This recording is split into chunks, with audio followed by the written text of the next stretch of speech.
ہمیں اتنی فیسلٹیز ملی، ان تمام چیزوں کے ہونے کے باوجود آج ہماری قوم ایک ترقی یافتہ قوم نہیں ہے۔ آج ہندوستان میں 42.7% مسلمان ان پڑھ ہیں۔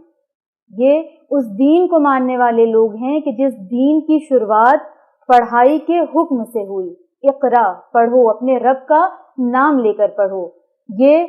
قوم اس رہبر کو ماننے والی قوم ہے کہ جس رہبر کا نام حضرت محمد مصطفیٰ صلی اللہ علیہ وآلہ وسلم ہے، اور جس نے علم کے حوالے سے یہ ارشاد فرمایا کہ طلب العلم فریضۃ علی کل مسلم و مسلمہ،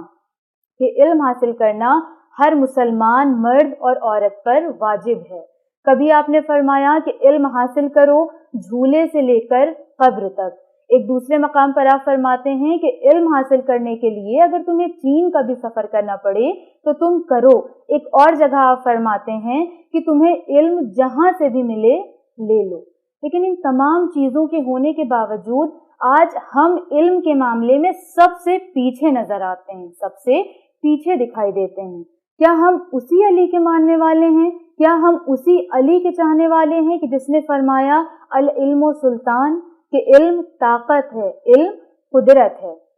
ناظرین محترم، آج کا یہ جو پروگرام آرگنائز کیا گیا ہے، یہ اسی لیے آرگنائز کیا گیا ہے تاکہ اس پروگرام میں ہم زیادہ سے زیادہ علم کے حوالے سے گفتگو کر سکیں، اینڈ اسپیشلی ہم یہ جان سکیں کہ ہمارے ائمہ کے نزدیک، مولائے کائنات کے نزدیک علم کی کیا اہمیت ہے، اور امام علی علیہ السلام اور ہمارے دیگر ائمہ کتنا زیادہ ہمیں انسسٹ کرتے ہیں کہ ہم علم کی طرف جائیں۔ اور اس پروگرام کے ذریعے آپ تک صحیح انفارمیشن پہنچانے کے لیے ہم نے اپنے اسٹوڈیو میں ایک ایسی شخصیت کو انوائٹ کیا ہے کہ جو کسی قسم کے تعارف کے محتاج نہیں ہیں۔ So without wasting much time, ہم اپنے اس پروگرام میں استقبال کرتے ہیں ڈاکٹر قدسی رضوی صاحب کا۔ السلام علیکم۔ وعلیکم السلام خیر۔ آپ کا بہت شکریہ، آپ ہمارے اس پروگرام میں آئے۔ بہت شکریہ آپ کا کہ آپ لوگوں نے اس بہترین پروگرام کا انتخاب کیا، اور واقعاً جس کی بہت زیادہ ضرورت ہے تاکہ ہماری عوام ائمہ معصومین علیہم الصلوۃ والسلام کے علمی کارناموں اور ان کی علمی خدمات سے روشناس ہو۔ جی بالکل۔ تو ڈاکٹر صاحب، اپنے اس پروگرام کے اصل سوال کی طرف آنے سے پہلے ہم یہ چاہیں گے کہ آپ تھوڑا سا ہمارے ناظرین کے لیے اس پروگرام کے مقصد کو تھوڑا سا ڈیفائن کر دیں تاکہ وہ یہ جان لیں کہ اس پروگرام کو اصل میں آرگنائز کیوں کیا گیا ہے۔ جی، بسم اللہ الرحمن الرحیم۔ اسلام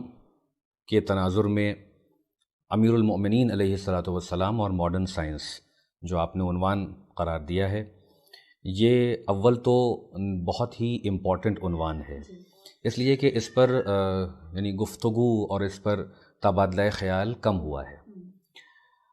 ہمارے نزدیک اس کا جو مقصد ہے کہ ہم جو اپنے ناظرین اور تمام دنیا والوں کے سامنے جو پیش کرنا چاہتے ہیں وہ یہ کہ اولاً تو جسے آپ سائنس کہتے ہیں، علوم سائنسی کہتے ہیں، یہ کوئی ایسی چیز نہیں ہے کہ جس سے قرآن یا محافظین قرآن نابلد تھے معاذ اللہ، یا انہوں نے اس پر کوئی توجہ ہی نہیں دی، اس کو اگنور کیا، بلکہ حقیقت حال تو یہ ہے کہ قرآن مجید میں جا بجا اور ائمہ معصومین علیہم الصلوۃ والسلام کے ارشادات میں ہمیں سائنسی تفکر کی طرف دعوت دی گئی ہے۔ سائنسی اشارات موجود ہیں، اور ایسے دقیق اشارات موجود ہیں کہ جن کو پڑھنے کے بعد موجودہ دور کے سائنٹسٹ نے اس بات کا اعتراف کیا کہ یہ کیسے ممکن ہے کہ 1400 برس پہلے کوئی اتنی دقیق اور ایکوریٹ سائنٹیفک باتیں کر سکے۔ لہذا مقصد یہ تھا کہ وہ باتیں کہ جو عوام الناس تک نہیں پہنچ پاتی ہیں سائنسی عنوان سے، وہ بالخصوص امیر المومنین کی ذات کے حوالے سے ان کے اقوال کی روشنی میں بتایا جائے کہ جس کو آج ماڈرن سائنس ہمارے سامنے پیش کر رہی ہے، یہ تمام باتیں اور اس سے کہیں اور دقیق اور گہری اور کمپلیکس باتیں بالخصوص امیر المومنین علیہ الصلوۃ والسلام کے اقوال اور ان کے ارشادات میں ملتی ہیں۔ یہ ہمارے لیے بتانا ضروری ہے کہ یہ کوئی ایسی بات نہیں ہے کہ جو ہم نے خود سے گڑھ لی ہو یا ہم نے آج ہی لکھ ڈالی ہو کہ آج ترقی یافتہ دنیا ہے، ڈسکوریز ہیں، لہٰذا ہم نے ان کی اقوال کو گڑھ کے پیش کر دیا۔ ہم دنیا کے سامنے کہتے ہیں کہ یہ 1000 سال پہلے کی نہج البلاغہ جو کمپائل کی گئی اور جس کے خطبات اس سے قبل کتابوں میں موجود رہے، سید رضی علیہ الرحمہ نے اس کو کمپائل کیا، جمع کر لیا، جبکہ یہ خطبات موجود تھے۔ تو خطبہ دینے والا 1400 برس پہلے تھا، اس نے اس دور میں یہ خطبات دیے، یہ اقوال پیش کیے، یہ گہری باتیں پیش کیں کہ جس دور میں جہالت اپنی انتہا پر تھی، جہاں عرب میں اگنورنس کا ماحول تھا، جاہلیت جو ہے وہ دھیرے دھیرے دور ہو رہی تھی، لیکن لوگ اس لائق نہیں تھے کہ ان دقیق گفتگو کو سمجھ سکیں۔ امیر المومنین نے ان کی عقلوں کے مطابق اور ویسے ہی الفاظ کا انتخاب کرتے ہوئے کچھ ان تک بھی پہنچایا، لیکن بہت کچھ بعد میں آنے والوں کے لیے چھوڑا کہ جب دنیا ترقی یافتہ ہو جائے اور اس کے اندر عقل و شعور بیدار ہو جائے اور علم کی بھوک بڑھ جائے تو وہ میرے اس کلام کو، میرے ارشادات کو، میرے اقوال کو پڑھ کر سمجھے کہ میرا ذہن کس عروج پر تھا۔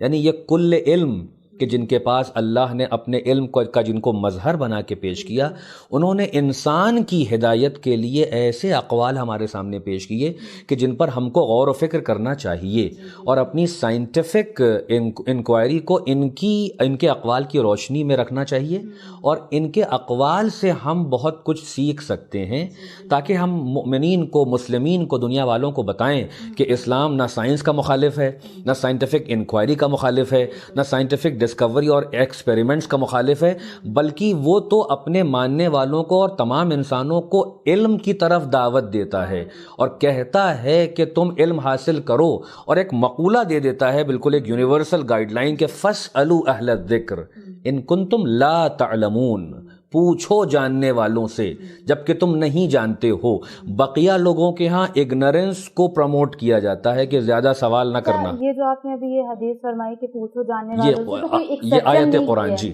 جی تو یہاں پہ کوئی ایکسیپشن نہیں کیا ہے، مطلب جو بھی جاننے والا ہے آپ اس سے پوچھ لیجیے، کوئی بھی ہو۔ یعنی علم کو اگر اس کو مخصوص کیا جائے تو چہاردہ معصومین علیہم الصلاۃ والسلام، اور اگر اس کو وسعت دیا جائے تو ہر وہ شخص کے جو صاحب علم ہے، جس نے تگ و دو کی ہے، محنت کی ہے، تفکر کیا ہے، کچھ حاصل کیا ہے، اس سے پوچھو۔ اس لیے کہ امیر المومنین خطبے میں ایک جگہ کہتے ہیں کہ علم یعنی جب نہیں جانتے ہو تو پوچھو، جو پوچھتا ہے وہ کبھی شرمندہ نہیں ہوتا ہے، اور جو نہیں پوچھتا ہے وہ اپنی جاہلیت پر اکڑا رہتا ہے کہ جانتا بھی نہیں ہے اور دکھاتا ہے کہ میں جانتا ہوں۔ لہٰذا جو سوال ہے وہ علم کی کنجی ہے۔ لہٰذا ہم نے اس پروگرام کے ذریعے یہ سوچا کہ ہم ماڈرن سائنٹیفک ڈسکوریز اور جو ماڈرن تھنکرز ہیں ان کے اقوال اور مولا کائنات کے اقوال کی ایک کمپیریٹیو اسٹڈی کریں، اور یہ بتائیں کہ جو باتیں 20ویں اور 21ویں صدی میں بتائی گئی ہیں وہ 1400 برس پہلے ان سے کہیں دقیق طریقے سے امیر المومنین فرما کے چلے گئے۔ بہت شکریہ ڈاکٹر صاحب۔ اور اس کے علاوہ جیسے قرآن مجید میں ملتا ہے فکر کرنے کے بارے میں، بہت زیادہ تھنکنگ کے بارے میں، اور بارہا جگہ پر اللہ نے ارشاد فرمایا ہے کہ تم فکر کرو، افلا یتفکرون افلا یشعرون، بہت ساری چیزیں کہ علم کے فکر کرنے کی طرف دعوت دی جا رہی ہے کہ سوچو، غور و فکر کیوں نہیں کرتے۔ اس کے علاوہ امام علی علیہ السلام کے اقوال میں بھی بہت زیادہ ملتا ہے تھنکنگ سے ریلیٹڈ کہ غور و فکر کرو۔ ایون امام صادق علیہ السلام کا تو ایک ارشاد ہے کہ تم نے اگر کچھ دیر غور و فکر کر لیا خدا کی نشانیوں میں تو وہ 70 رکعت نماز پڑھنے سے بھی زیادہ افضل ہے۔ اچھا، اور یہی تھنکنگ کے ٹاپک کو ماڈرن سائنس بھی بیان کرتی ہے، تو ہم یہ جاننا چاہتے ہیں کہ امام علی علیہ السلام کے اقوال میں جو تھنکنگ سے ریلیٹڈ چیزیں بیان ہوئی ہیں اور آج کے ٹائم پر جو ماڈرن سائنس بیان کرتی ہے، تو کیا ان دونوں چیزوں میں سملیرٹیز پائی جاتی ہیں یا ڈفرینس ہیں ان دونوں میں؟ جی، جیسا کہ آپ نے فرمایا کہ قرآن مجید نے بارہا تفکر کی دعوت دی ہے، تدبر کی دعوت دی ہے، تعقل، یعنی یہ کہ انسان جو ہے، جب انسان کا اصل میں جو امتیاز ہے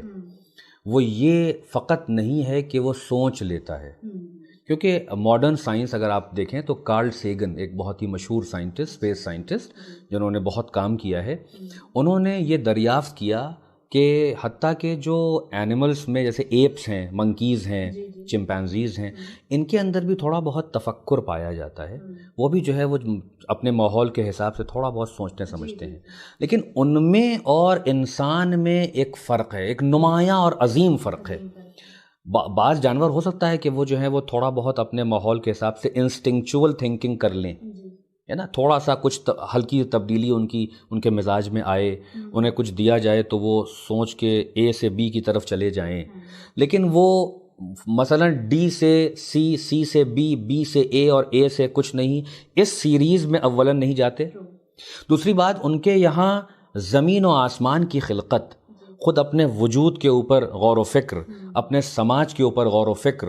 اس نظام کائنات کے پیچھے چھپے ہوئے جو راز ہیں، اسرار، ان میں غور و فکر، یہ ان میں کسی بھی لیول پر نہیں پایا